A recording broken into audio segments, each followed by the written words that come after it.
All hollow clerics win. All thralls win. All cursed routed Greatwood win. Oh, I want to know how possible that is. Imagine environment you can't traverse because there's just a ton of wood. Dark Souls has a lot of content. There's quests, optional bosses, tons of exploration, and hundreds of weapons and covenants to devote your time to and to collect. But you know what really expands the lifespan of a game? When mods are created for it. Dark Souls itself has some mods, but by far the most iconic is the enemy randomizer. Changing where enemies are, and the entire flow of the game, is fun. I've already used this in Dark Souls 1 to make every enemy in Dark Souls 1 into the Four Kings. But I think it's time to do a real Dark Souls 3 version. My first idea was Pontiff Sullivan. Wait, I've done that before? Damn. Well, my second idea is all curse-rotted Greatwood.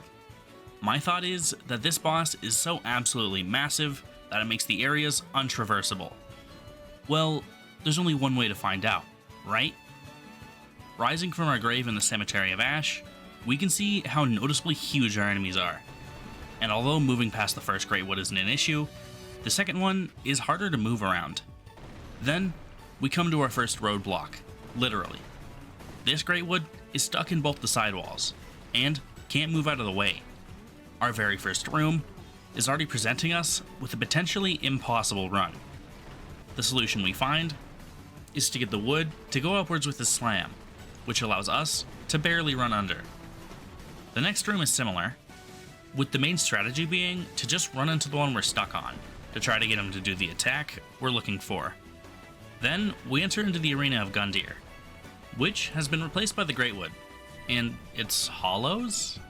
Huh. The fight itself isn't too different from a normal Greatwood fight, it being the third boss in the game, but we pop the bubbles as normal, deal with the Hollow Workers intermittently in tandem with the Greatwood, and once phase 2 comes around, we pop the smaller bubbles, and pretty quickly take out this boss. We take a quick stroll through the Forest of Firelink, and do the tree jump for the Silver Serpent Ring mainly, but we also get Nestus out of it. Due to the mod's configurations, we're not getting the full amount of souls for every Greatwood kill, so we'll need the Serpent Ring. We then level our health as much as we can, and allot our Estus to all healing. And, although not at all ready, we go ahead and decide it's time to go to highwall.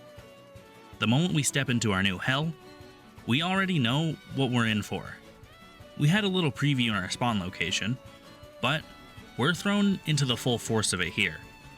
The first thing you might notice about the Greatwood is that he's massive.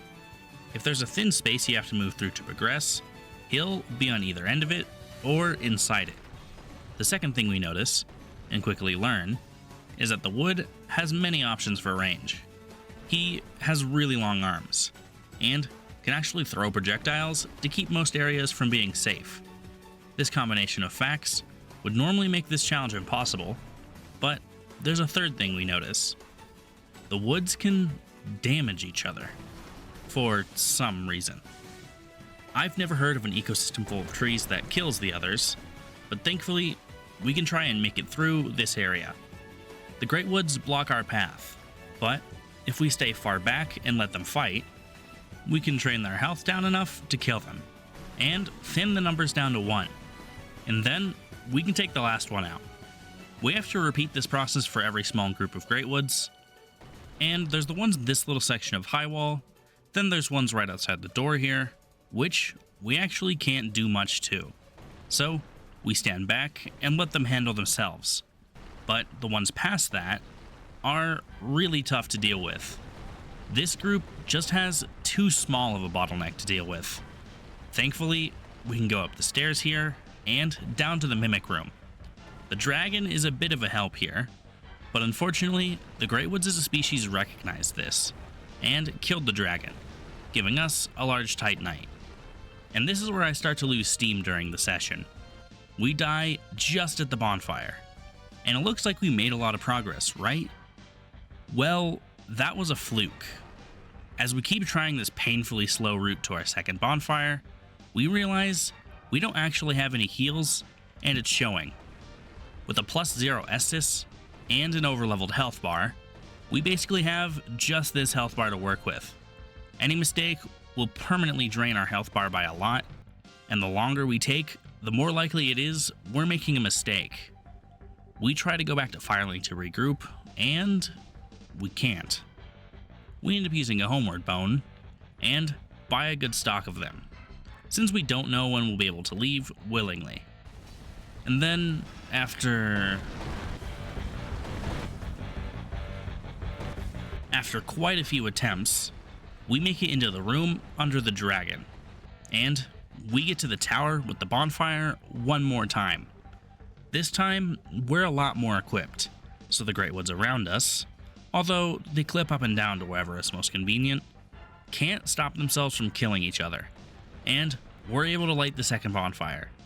Congrats! We've made 1 bonfire's worth of progress. We then level using the souls we've obtained for the upcoming area, and grab our mask. Let's take a rest at the bonfire. Oh shit, what the hell? Well, this bonfire is very volatile. The Greatwoods here often jump up and down to wherever you are, and just running out to get away from the Greatwoods quickly reveals our blocked path. I opt not to activate all the timber here, and let the ones in the tower do all the work, as well as the already active one very deep into the forest. It's kind of like a timed minigame, just dodging.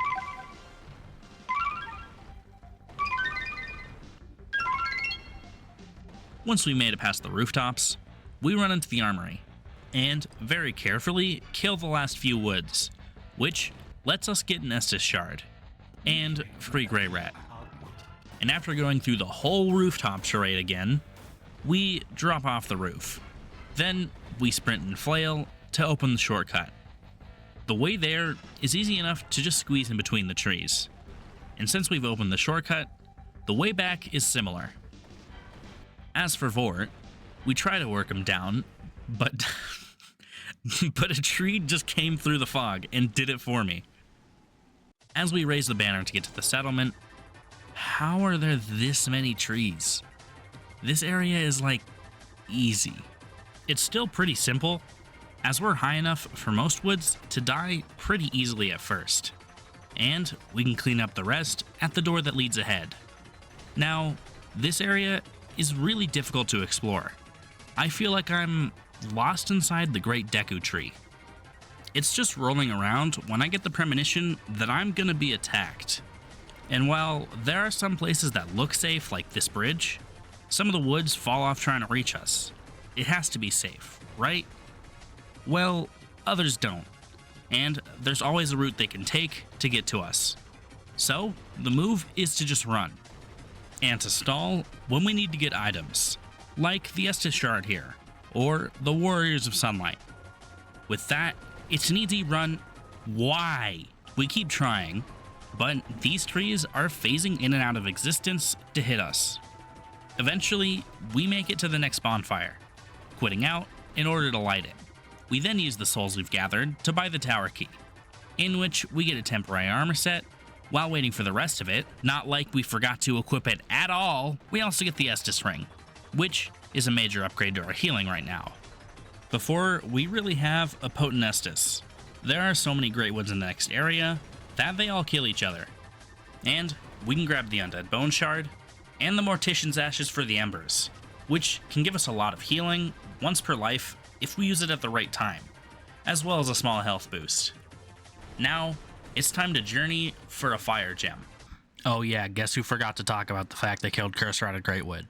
This audio isn't recorded in a rush or anything. You can't hear my fan in the background. Nope, nothing there. And after I don't know how many deaths from falling, you know what? Of course this run would find a way to kill me after I level my health enough to make that hard.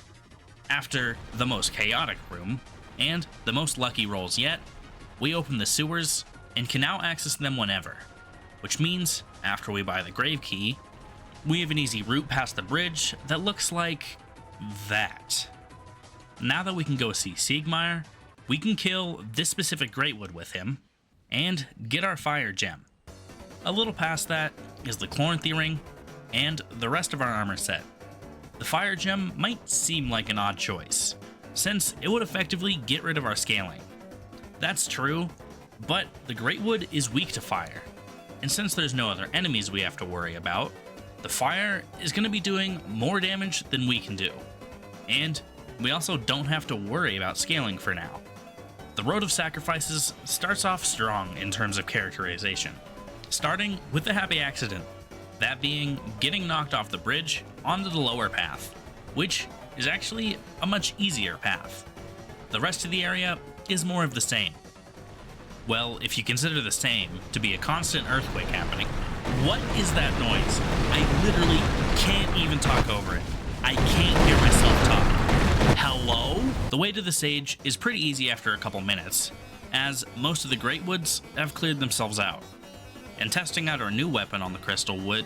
Wait, that doesn't make sense. Testing out our new weapon on the crystal version of our mortal enemy, we could tell that the fire infusion was worth it. And after we killed this boss, in the following area, we realized that all the NPCs were not replaced with Greatwoods, and instead with other NPCs. And so, once we realize we're not taking out Filianor, we grab the ashes and skedaddle. Leveling up, we see that multiple levels into Vitality gives us under 100 health. So, we decide it's probably not worth it anymore. Our next challenge is the Graveyard. And although we have another Estus shard to work with, it's insane. At first, it looks like just another big group, and there's a side path here. But once we try to brute force it, it's clear that something is wrong. Even though it's a mess of twisted wood, we can spot a white hand, which means one Greatwood or the other is in phase 2, and that's highly unusual. Non-boss Greatwoods can't have their bubbles popped, so something is going on. There's that, and no matter how many woods are killed, they seem to never stop coming. My theory comes from something in the base game. At this spot, there are infinitely respawning hollows. Now, that's not so bad when they die in one shot, but when each of them blocks your entire path, something is up. There's one Greatwood active by default here, and the other ones activate the moment you step into the graveyard, which is also when they're triggered to respawn. So, if we let one of them take out the others, we can potentially have an open shot to the next area. Well, seems open to me, but to me is wrong, like many other scenarios. This area is complete bullshit, honestly. Eventually, after lots of souls worth of attempts, we grab the Undead Bone Shard, and make it past one more group of trees to open the ladder, and never touch that horrid area again. And the next area is a breeze by comparison, with us living in the most unlikely way ever, and that leads to the fast route we take through this area. The Cathedral's up next, and the space to work with here is so tiny that one Greatwood blocks our path completely. But regardless, the area isn't too bad, because we grab Lloyd's Sword Ring, the first and second shortcuts, a Pale Tongue, and take our straight shot to the Greatwood of the Deep. We kill him easy, and torture his Hollow Worker friends, before opening the way to Rosaria for a later date. Now, it's time to head to the area I've been dreading. Farron Keep was interesting the last time I did an all-boss run. This time, I don't expect it to be any different. We're able to run through the beginning and put out the first 2 candles, but on the way to the bonfire, we get knocked off and have to scramble for our lives. Help! The forest is angry at me. No, please. We eventually put out the 3rd candle, grab the Dream Chaser's ashes, as well as the Undead Bone Shard here, before making it to the Abyss Greatwood. You know, why do all the bosses have really evil sounding names?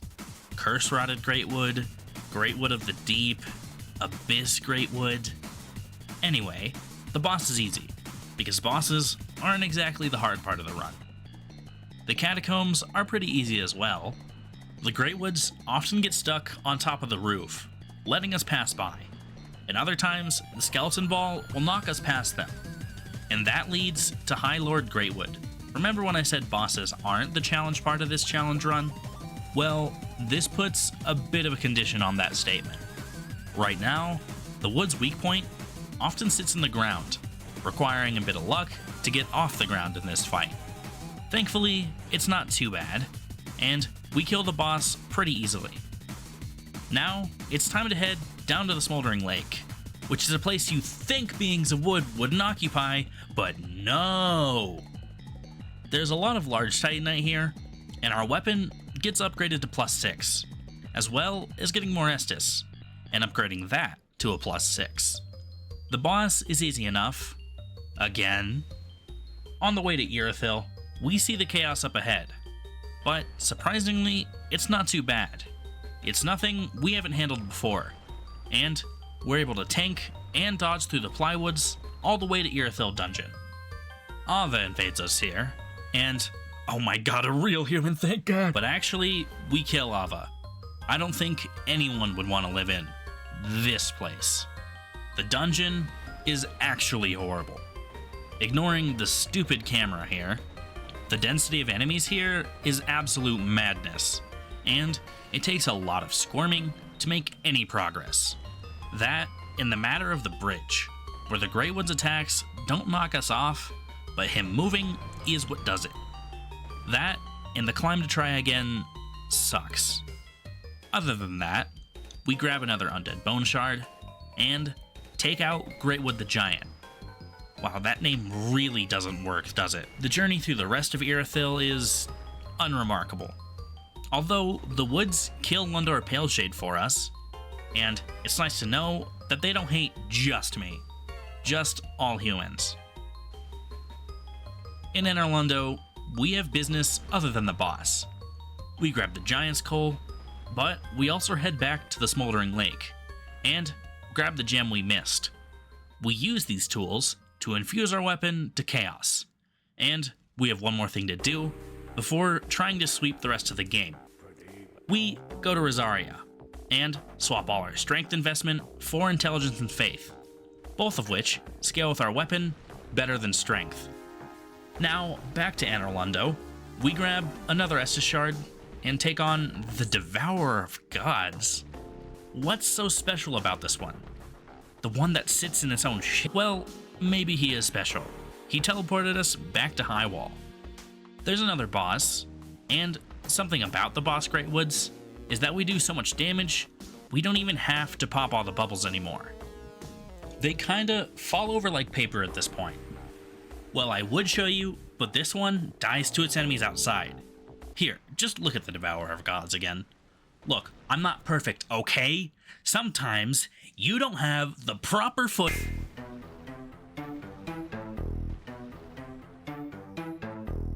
What? Do I have schizophrenia? Where did they all go? Down into the Consumed King's Garden. We're here to take out the king of this rotted world. The Consumed King Greatwood isn't any more impressive than the bosses we've been fighting this whole time. And after a hit or two, holy shit, it can talk? No, I'm very afraid. Die, please. Okay, there are hollows here. If I'm not crazy, they'll stay there when I rest there. So I'll rest and turn around, and where did they go? What is happening? We grab the emote here for a secret in a bit, and drop into the area that accustomed us to this world. We woke up, and the entire world was against us, and against each other.